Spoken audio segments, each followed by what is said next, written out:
Hello students. Today we will study the second part of the poem Upagupta. The poem Upagupta describes two different episodes of meeting between the Buddhist monk Upagupta and the dancing girl Vasvadatta. Students, we have already read the first part in the previous video. Now we will discuss the second part or the second meeting of the monk and the dancing girl. These two episodes have a time gap between them. The first episode takes place somewhere in the month of August, that is rainy season. And the second episode takes place during the spring season. So now let us read the second part. The branches of the wayside trees were full of blossoms. Gay notes of flute came floating in the warm spring air from afar. The citizens had gone to the woods for the festival of flowers. From the mid-sky gazed the full moon on the shadows of this silent town.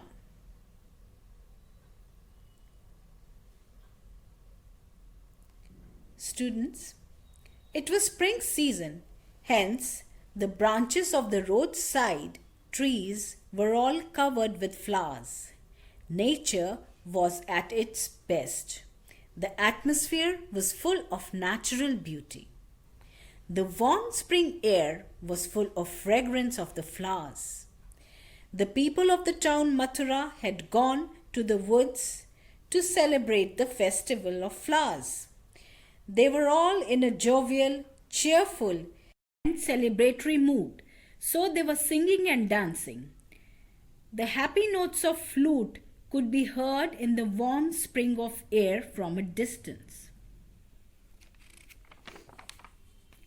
It was full moon night, and the silent streets of the town were flooded with moonlight.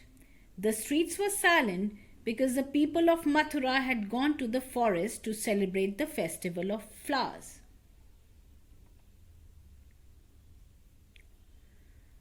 The young ascetic was walking into the lonely street while overhead the lovesick koels uttered from the mango branches their sleepless plaint. Upagupta passed through the city gates and stood at the base of the rampart. Now, the young monk once again happened to visit the city of Mathura. He was walking through the lonely streets. He entered the city gate and stood near the stone parapet around the city wall.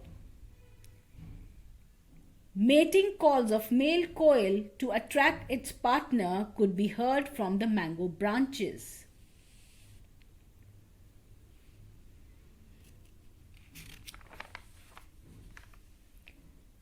Was that the woman lying at his feet in the shadow of the mango grove, struck with back pestilence, her body spotted with sores of smallpox? She had been hurriedly removed from the town to avoid her poisonous contagion.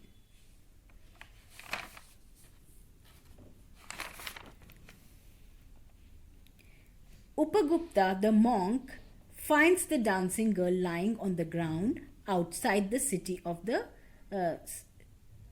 Mathura, having sores all over her body. She was struck with an infectious contagious disease. She had black spots or pestilence of smallpox all over her body. The dancing girl was driven out of the town to avoid this contagious disease to spread in the people of the town. She was shunned by the town folk.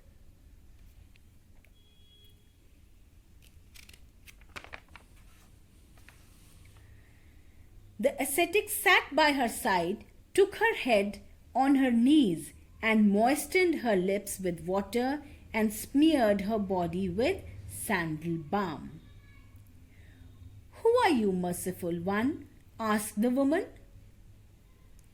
"The time at last has come to visit you, and I am here," replied the young ascetic.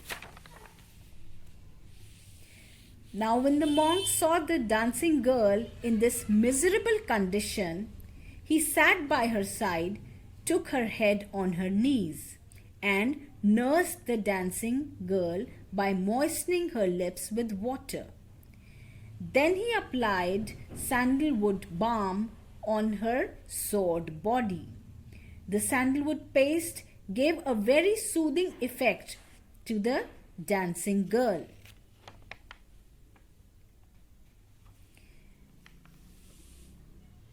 When she came into her, after coming to her senses, the dancer girl asked, "Who are you, merciful one?" The monk very humbly replied, "The right time at last has come to visit you, and I am here to offer you my services."